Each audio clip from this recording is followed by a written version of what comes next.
नमस्कार, मैं मनभूषण कुमार। आज मैं यह बताना चाहूँगा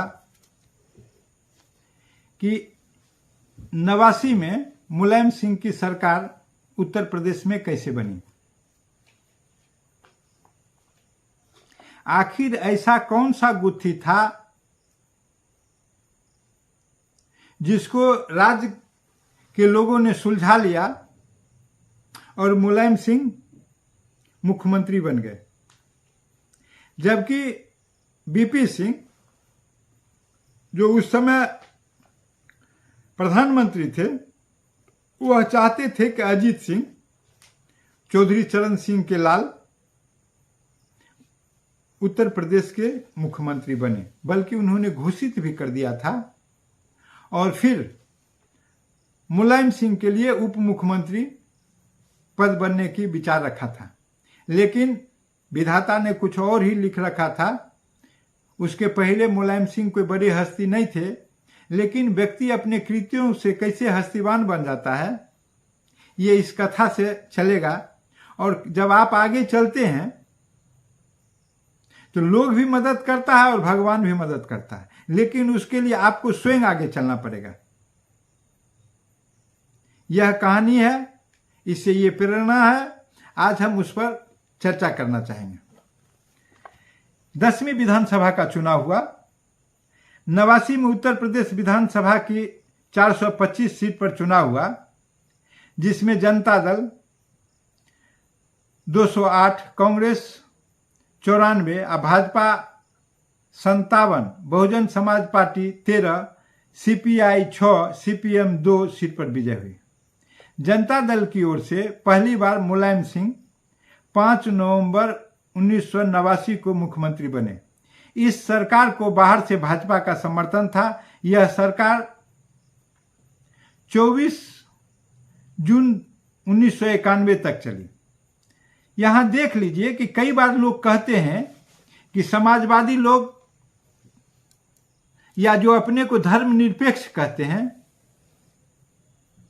वो भाजपा का समर्थन नहीं लिया है या भाजपा उनके लिए अछूत है। नहीं, जब जब मौका लगा है तब तक समाजवादियों ने भाजपा का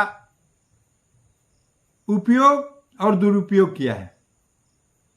और वही कहानी 1989 के चुनाव में है, जब 1989 में भाजपा 57 सीट लेके जीत के आई थी, तो मुलायम सिंह की जो सरकार बनी थी, जनता दल की सरकार थी, वह भाजपा के समर्थन से था।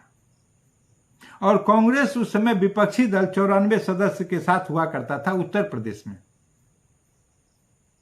और उसी प्रकार बिहार में भी लालू प्रसाद यादव जब सरकार बनाने के लिए आए, 90 में उनकी सरकार बनी, तो वो भाजपा के समर्थन से सरकार बनी थी। हालांकि बाद में समर्थन वापस ले लिया गया। समर्थन वापस लेने का कारण यह बना कि आडवाणी का जो रथ सोमनाथ से चलकर अयोध्या तक जा रहा था, उस रथ को बिहार के समस्तीपुर में लालू प्रसाद का शासन प्रशासन ने रुकने का काम किया। और आडवाणी जी की जब गिरफ्तारी समस्तीपुर में हो गई और उनको मसान जोश ले जाके ठहरा दिया गया बंगाल के बॉर्डर पर, तो उसी समय पंडित अटल बिहारी वाजपेयी ने राष्ट्रीय स्तर पर विश्वनाथ प्रताप सिंह की सरकार से समर्थन वापस ले लिया और उसी आधार पर राज्य स्तर पर राज्य का नेतृत्व ने भाजपा का समर्थन संबंधित सरकार से वापस ले लिया था। लेकिन यह इस बात का प्रतीक है, यह इस बात को स्मरण दिलाता है कि सभी समाजवादियों ने समय समय पर भाजपा के साथ कार्य किया है। और जब मौका लगा है तो उस समय भाजपा अछूत नहीं रही है और न ही वो धर्मनिरपेक्ष रहे हैं। और जो ही भाजपा से काम निकल गया है ते ही वो धर्मनिरपेक्ष हो गए हैं और भाजपा अछूत हो गई है। अब हम आगे एक विषय में प्रवेश करें। यह तो विषय है कि किस प्रकार भाजपा का उपयोग समाजवादियों ने किया है। आगे देखें, 1989 में सरकार कैसे बनी। उत्तर प्रदेश में 1989 में मुख्यमंत्री चुनाव के लिए एक रोचक कहानी है। देश की राजनीति में एक ऐसा चरखा दाव की कहानी उत्तर प्रदेश के बूढ़े दिलों में आज भी जमा है। 1989 में विधानसभा के चुनाव में जनता दल की जीत के बाद प्रधानमंत्री विश्वनाथ प्रताप सिंह के द्वारा मुख्यमंत्री घोषित हो चुके अजीत सिंह ने अपने सपने संजोते रहे और मुलायम सिंह यादव ने अपने दांव से मुख्यमंत्री बन गए। उत्तर प्रदेश के पहले जनता पार्टी, जन मोर्चा, लोकदल अ और लोकदल ब ने मिलकर जनता दल बनाया।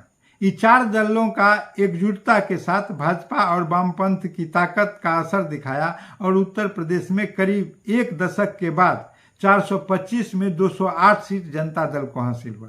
ये 4-5 दल मिलकर एक जनता दल बन गए और इसके बाद पीछे से भाजपा का 4। परिणाम इसका यह हुआ कि 225 में जनता दल 208 सीट जीत गई। मुख्यमंत्री पद के 2 दावेदार थे। लोकदल ब के नेता मुलायम सिंह और चौधरी चरण सिंह के राजनीतिक विरासत के दावेदारी कर रहे उनके सुपुत्र अजीत सिंह। 4 पार्टियों के विलय से बनी जनता दल की जीत के साथ ही प्रधानमंत्री विश्वनाथ प्रताप सिंह ने अजीत सिंह को मुख्यमंत्री और मुलायम सिंह को उप मुख्यमंत्री घोषित कर दिया। अजीत सिंह की ताजपोशी की तैयारी चल रही थी। मुलायम सिंह ने उप मुख्यमंत्री पद छोड़कर मुख्यमंत्री पद की दावेदारी कर दी। तब प्रधानमंत्री विश्वनाथ प्रताप सिंह ने फैसला किया कि मुख्यमंत्री पद का फैसला गुप्त मतदान के जरिए लोकतांत्रिक तरीके से होगा। बीपी सिंह के आदेश पर जनता पार्टी के दिग्गज लीडर मधु दंडवते, मुफ्ती मोहम्मद सईद और चिमन भाई पटेल बतौर पर्यवेक्षक आए, 3 आदमी। और एक बार कोशिश की गई कि मुलायम सिंह उप मुख्यमंत्री पद को स्वीकार कर लें, लेकिन मुलायम इसके लिए तैयार नहीं हुए। वह और कठोर हो गए। मुलायम तगड़ा दांव खेलते हुए बाहुबली डीपी यादव के मदद से अजीत सिंह खेमे के 11 विधायकों को अपने पक्ष में कर लिया। इस काम में उनकी मदद बेनी प्रसाद वर्मा ने की। तिलक हॉल में मतदान हुआ। मतदान में अजीत सिंह 5 वोट से हार गए। इस प्रकार मुलायम सिंह पहली बार मुख्यमंत्री बन गए। और जब एक बार मुख्यमंत्री बन गए मुलायम सिंह, फिर चौधरी चरण सिंह के लाल अजीत सिंह को कहां छोड़ दिया। आज उनका परिवार इनके परिवार के मुकाबले कहां खड़ा है, यह पूरा भारत देख रहा है। यह राजनीति की एक चाल होती है। जिस प्रकार शतरंज की एक चाल मौत दे देती है, उसी प्रकार राजनीति में भी सह और मौत का खेल होता है। और उस सह और मौत के खेल में सह मुलायम सिंह के साथ चला गया और मौत अजीत सिंह को हो गया। अजीत सिंह अंततः उत्तर प्रदेश के राजनीति में उस समय अलग थलग पड़ गए और मुलायम सिंह ने मजबूती से मुख्यमंत्री का पद को संभाल लिया। और संभाला ही नहीं, अपनी ओज तेज से उसको लगातार जारी रखा। और उस पकड़ को जारी रखने के कारण वह बार बार मुख्यमंत्री बनते रहे। और अजीत सिंह को यह सौभाग्य प्राप्त नहीं हो सका कि वह एक बार भी उत्तर प्रदेश में मुख्यमंत्री बने। इसलिए कहा गया है, जो स्वयं का मदद करता है उसको भगवान भी मदद करता है। इसलिए हर काम के लिए मनुष्य को स्वयं जिम्मेदार होना चाहिए और स्वयं कदम बढ़ाकर मजबूती से चलना चाहिए, ताकि उसको सफलता मिल सके। अगर यह वीडियो आपको पसंद आई हो तो सब्सक्राइब करें और बेल आइकन दबाने का काम करें।